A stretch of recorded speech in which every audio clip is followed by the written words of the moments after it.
അപ്പൊ ഇന്ന് റമദാൻ 16, നാളെ റമദാൻ 17. നാളെ റമദാൻ 17 എന്ന് പറഞ്ഞാൽ പള്ള നിറച്ചും തിന്നുന്ന ദിവസമാണ് ഒരു കൂട്ടർക്ക്. ഇപ്പൊ ഞാൻ ഒരു മൊയ്ലിയാരെ പ്രസംഗം കേട്ടതാണ് കഴിഞ്ഞ ദിവസം. 33 പത്തിരി. എത്ര? ഒരു വീട്ടിൽ നിന്ന് 33 പത്തിരി, 313 വെള്ളപ്പം, 313 വെള്ളപ്പം, 313 രൂപ, 313 ചെമ്പ്.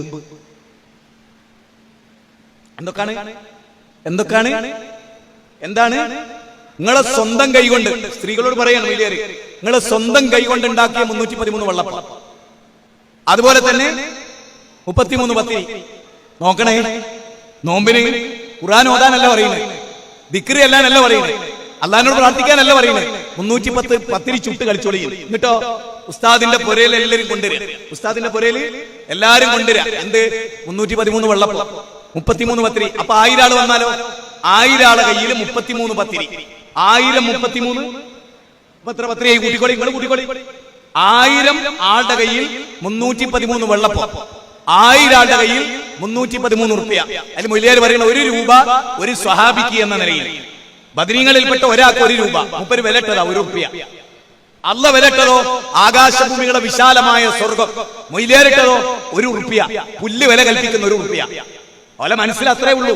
അള്ളാഹ്ക്ക് പുല്ല് വില കൽപ്പിക്കാത്ത മൊയ്ലിയന്മാര്, റസൂലിന് പുല്ല് വില കൽപ്പിക്കാത്ത മൊയ്ലിയന്മാര്, ദർഗ കെട്ടിപ്പിടിച്ച് ജീവിക്കുന്ന മൊയ്ലിയന്മാര്, തിന്നാൻ വേണ്ടി മാത്രം ജീവിക്കുന്ന മൊയ്ലിയന്മാര്, ഇതൊക്കെ ലോകത്ത് നിലക്കുന്ന. അതിലൊക്കെ ചാടി രക്ഷപ്പെട്ടുള്ള.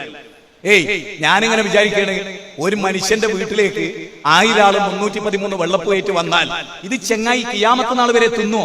അള്ള കൊടുത്ത എല്ലാ തൊളയെ കൂടെ തിന്നാലും തീരുവോ? മൂക്ക് കൂടി തിന്ന്, ചെവി കൂടെ കയറ്റി, അതുപോലെ മലദ്വാരത്തിൽ കൂടെ കയറ്റി, വായി കൂടെ കയറ്റിയാലും ഈ 10 ചപ്പാത്തി തീരുവോ?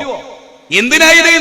ഈ പാവപ്പെട്ട മനുഷ്യരെ വഞ്ചിച്ച് മിണുങ്ങുന്നത് എന്തിനാ? നിങ്ങൾ ആലോചിച്ചു നോക്ക്, ചിന്തിക്ക്, നല്ലോണം ആലോചിക്കും. എന്നാ ഈ ബോർഡൊക്കെ കാണുമ്പോ, ഈ പ്രസംഗമൊക്കെ കേൾക്കുമ്പോ, ഉസ്താദ് എങ്ങനെ ഒരു ദീനുണ്ടോ എന്ന് ചോദിക്കാൻ ഒരു നട്ടലുള്ള ആണായി പറഞ്ഞ അന്തസ്സുള്ള കുടുംബത്തിൽ ജനിച്ച ഒരാണ് ഉസ്താദെ ഈ തോന്നിയാസവും പേക്കൂത്തും മതത്തിലുള്ളതാണോ എന്ന് ചോദിക്കാൻ ബദർ യുദ്ധം കഴിഞ്ഞിട്ടാ ഉഹുദ് ഉണ്ടായത്. അങ്ങനാണെങ്കിൽ ബദർ യുദ്ധം കഴിഞ്ഞ് ഉഹുദ് യുദ്ധത്തിന്റെ മുമ്പ് 33 പത്തിരിയും 313 വെള്ളപ്പൂ അന്ന് ചുടണല്ലോ. അത് മതാണെങ്കിൽ അതില്ല. അപ്പൊ നിങ്ങൾ നോക്ക്, കാന്തപുരത്തിന്റെ മോന് നോളജ് സിറ്റി എന്ന് പറയുന്നത് കാന്തപുരത്തിന്റെ വലിയ ബിസിനസ് സ്ഥാപന. ഇന്ന് ഒരു വാർത്തയും കൂടി ഉണ്ട്, കേട്ടോളി. അബ്ദുൽ ഹക്കീം വിട്ട വാർത്തയാ, കേൾക്കണ്ടേ? ഞാൻ നിങ്ങൾക്കൊന്ന് വായിച്ചു കേൾപ്പിച്ചില്ല. ബിസിനസ്സാ, കച്ചവട, മതവ്യവസായം. കാന്തപുരത്തിനൊക്കെ തോൽപ്പിക്കുന്ന ഒരു മോനാണ്. ബെസ്റ്റ് മോനെ, ബെസ്റ്റ്. ജി ബാപ്പാനെയും തോൽപ്പിക്കും.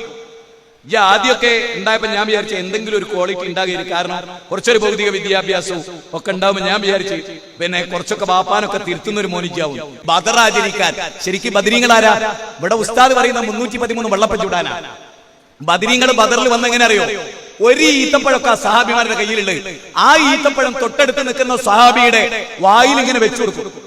എന്നിട്ട് ആ സഹാബി ഈത്തപ്പഴം ആ ചുണ്ടിലിങ്ങനെ നനയ്ക്കും. അങ്ങനെ പട്ടിണി കിടന്നിട്ട് ആ ബദറിൽ വന്ന് നമ്മളോ തിന്നിട്ട്, സത്യം ഞാൻ പറയാം, മൂക്കുകൂടി ബിരിയാണി ഇങ്ങനെ ചാടുന്നത് ഞാൻ എന്റെ കണ്ണുകൊണ്ട് കണ്ടിട്ട്. ഭാര്യ മിണുങ്ങിയിട്ട് 313 ചെമ്പ്, ബിരിയാണിന്റെ ചെമ്പ്. എല്ലാ മൊയ്ലിയാമാരെ ആ ചെമ്പിലേക്ക് തല കൈയായി കാല് മേലോട്ടാക്കി കെട്ടി തൂക്കുക. എന്നിട്ട് തിന്ന് മരിക്കട്ടെ. തിന്ന അവസാനം വീർപ്പ് മുട്ടി മരിച്ച് പെരിച്ചായിന്റെ വായിൽ കിടക്കുമ്പോ കൊണ്ടുപോയി ഖബറിസ്ഥാനിൽ ഖബറടക്കുക. വല്ലാത്തൊരു ദുര്യോഗമാണ് ഈ ഉമ്മത്തിന്റെ ദുര്യോഗം, വല്ലാത്തൊരു ദുര്യോഗമാണ്. ഈ ഉമ്മത്തും ഈ സമുദായവും എവിടെ എത്തി നിൽക്കുന്നു നിങ്ങൾ പരിശോധിക്കണം. എന്നിട്ട് ഈ അബ്ദുൽ ഹക്കീം അസേരി പറയാണ്, കാന്തപുരത്തിന്റെ മോൻ പറയാണ്, നോളജ് സിറ്റിയുടെ പ്രവർത്തനത്തിന് കുറെ തടസ്സം വന്നു. പെർമിഷനൊക്കെ കിട്ടിയില്ല പഞ്ചായത്തുകളിൽ നിന്ന്, അതുപോലെ തന്നെ സർക്കാരിന്റെ സ്ഥാപനങ്ങളിൽ നിന്ന്. ഇതിനൊക്കെ കെട്ടിട പെർമിഷനൊക്കെ കിട്ടണം. അങ്ങനെ ചെയ്തു. അപ്പൊ പലയിടത്തും തടസ്സം ഉണ്ടായി. ഒരു കാന്തപുരത്തിന്റെ മോൻ പറയാണ്, അങ്ങനെ നമ്മൾ ബദരീങ്ങളെ വിളിച്ച് പ്രാർത്ഥിച്ചു. കാന്തപുരത്തിന്റെ മോൻ പറഞ്ഞതാണ്. എന്റെ കയ്യിലുണ്ട് ആ പ്രസംഗം, നിങ്ങളുടെ പലരുടെ കയ്യിലും ആ പ്രസംഗം ഉണ്ടാവും. കാന്തപുരത്തിന്റെ മോൻ എന്താ പറയുന്നത്? ബദരീങ്ങളെ വിളിച്ച് പ്രാർത്ഥിച്ചു. ഇനി ഞാൻ നിങ്ങളോട് ചോദിക്കട്ടെ, ബദരീങ്ങളുടെ പ്രത്യേകത എന്തായിരുന്നു? ബദർ ഉണ്ടായത് എന്തിനാണ്? അള്ളാഹിനോട് മാത്രമേ പ്രാർത്ഥിക്കൂ, ഇബ്രാഹിം നബിയോട് പ്രാർത്ഥിക്കൂലാന്ന് മുഹമ്മദ് നബിയും സഹാബത്തും വാദിച്ചതിന്റെ പേരിലാണ് ബദർ ഉണ്ടായത്. ബദർ എന്തിനുണ്ടായത്? ഒന്നുകൂടി കേട്ടോളി. വഹി അസ്മാഉർ റിജാലുൻ സ്വാലിഹീന മിൻ ഖൗമി നൂഹിൻ. നൂഹ് നബിയുടെ കാലഘട്ടത്തിലെ സ്വാലിഹീങ്ങളായ 5 ഔലിയാക്കളെ മക്ക നിവാസികൾ വിളിച്ചു ദുആ ചെയ്തു, ഇസ്തിഗാസ നടത്തി. ഇബ്രാഹിം നബിയോട്, ഇസ്മായിൽ നബിയോടൊക്കെ ഇസ്തിഗാസ നടത്തി. ആ ഇസ്തിഗാസ നടത്തിയപ്പോ, പ്രിയപ്പെട്ട സുഹൃത്തുക്കളെ, ആ ഇസ്തിഗാസ നടത്തിയപ്പോ എന്തുണ്ടായി? നിങ്ങൾ ശരിക്കും ചിന്തിക്കേണ്ട കാര്യമാണ്. ആ ഇസ്തിഗാസ നടത്തിയപ്പോ അവർ നടത്തൂല, ഈ ആളുകളോട് ഇസ്തിഹാസം നടത്തൂല എന്ന് പ്രഖ്യാപിച്ചു. എന്നവര് പ്രഖ്യാപിച്ചു.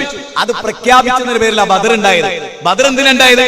അള്ളാഹിനോട് മാത്രമേ പ്രാർത്ഥിക്കൂ, ഒരമ്പിയായിനോടും ഒരൗലിയായിനോടും പ്രാർത്ഥിക്കുകയില്ല എന്ന് പറഞ്ഞതിന്റെ പേരിലാണ് ബദർ ഉണ്ടായത്. ആ ബദരീങ്ങളോടാണ് വിളിച്ചു പ്രാർത്ഥിക്കുന്നത്. ഒന്ന് ആലോചിച്ചേ, ബദരീങ്ങൾ ഇന്ന് തിരിച്ചു വന്നു വിചാരിക്കുക. ഒന്നാമത്തെ ആളാരാ? റസൂലുള്ളാഹി. രണ്ടാമത്തെ ആളാരാ? അബൂബക്കർ സിദ്ദീഖ. മൂന്നാമത്തെ ആളാരാ? ഉമർ ഇബ്നുൽ ഖത്താബ. നാലാമത്തെ ആളാരാ? അലി ഇബ്നു അബീ ത്വാലിബ. എന്താ ഉസ്മാൻ ഇബ്നു അഫ്ഫാനെ വിട്ടത്? ബദർ യുദ്ധത്തിൽ ഉസ്മാൻ ഇബ്നു അഫ്ഫാൻ പങ്കെടുത്തില്ല. പക്ഷെ ബദരീങ്ങളുടെ കൂലിയുണ്ട് അദ്ദേഹത്തിന്, ബദരീങ്ങളുടെ കൂലിയുണ്ട് അദ്ദേഹത്തിന്. അപ്പൊ ഈ സ്വഹാബിമാർ ഇന്ന് തിരിച്ചു വന്നാൽ ബദരീങ്ങൾ ആണ്ട് നടത്തുന്നവരോട് ചോദിക്കൂലേ? അബ്ദുൽ ഹക്കീം അസ്സരിയോട് ചോദിക്കൂലേ? ഞങ്ങളോട് വിളിച്ചു പ്രാർത്ഥിക്കാൻ നിനക്ക് എവിടെ നിന്ന് തെളിവ് കിട്ടി? ഞങ്ങൾ അള്ളാനെ മാത്രമേ വിളിക്കൂ എന്ന് പറഞ്ഞ് യുദ്ധം ചെയ്തവരാ, ചോര ചിന്തിയവരാ, കഴുത്തു കൊടുത്തവരാ, കാലു കൊടുത്തവരാ. ഇത് തസ്തഈസൂന റബ്ബക്കും ഫസ്തജാബ ലക്കും അന്നി മുമിദ്ദുക്കും ബിഹൽഫിൻ മിനൽ മലായികതി മുർദിഫീൻ. 8-ാമത്തെ 9-ാമത്തെ വചന. അല്ലാഹുവിനോട് അവർ ഇസ്തിഗാസ നടത്തി. ടെന്റിൽ വെച്ച് രണ്ട് കൈകളും ആകാശത്തേക്ക് ഉയർത്തി റഹ്മാനായ റബ്ബിന്റെ പ്രവാചകൻ പ്രാർത്ഥിച്ചു, അല്ലാഹുവേ, ഈ ന്യൂനപക്ഷം നശിപ്പിക്കപ്പെട്ടാൽ പിന്നെ നിന്നെ ആരാധിക്കാൻ ലോകത്താരും ഉണ്ടാവില്ല. എന്തിനാ അവർ യുദ്ധം ചെയ്തത്? വല്ലദീന ഉഖ്രിജു മിൻ ദിയാരിഹിം ബിഗൈരി ഹഖ്ഖിൻ ഇല്ലാ അൻ യഖൂലു റബ്ബുനല്ലാഹ് ഇല്ലാ അൻ യഖൂലു റബ്ബുനല്ലാഹ് ഇല്ലാ അൻ യഖൂലു റബ്ബുനല്ലാഹ്. റബ്ബല്ലാതെ ആരാധനക്കർഹനില്ല, റബ്ബല്ലാതെ സംരക്ഷകനില്ല എന്ന് പറഞ്ഞതിന്റെ പേരിലാണ് ആ ആളുകളോട് അവർക്ക് യുദ്ധം ചെയ്യേണ്ടി വന്നത്. വലഖദ് നസ്റകുമുല്ലാഹു ബിബദരിൻ വഅൻതും അദില്ല ഫത്തഖുല്ലാഹ് വലഖദ് നസ്റകുമുല്ലാഹു ബിബദരിൻ വഅൻതും അദില്ല ഫത്തഖുല്ലാഹ് ലഅല്ലകും തഷ്കുറൂൻ. സൂറത്ത് ആൽ ഇംറാൻ 123, 124, 125 വചന. അല്ലാഹ് സഹായിച്ചു ബദറിൽ നിങ്ങളെ. നമ്മളോ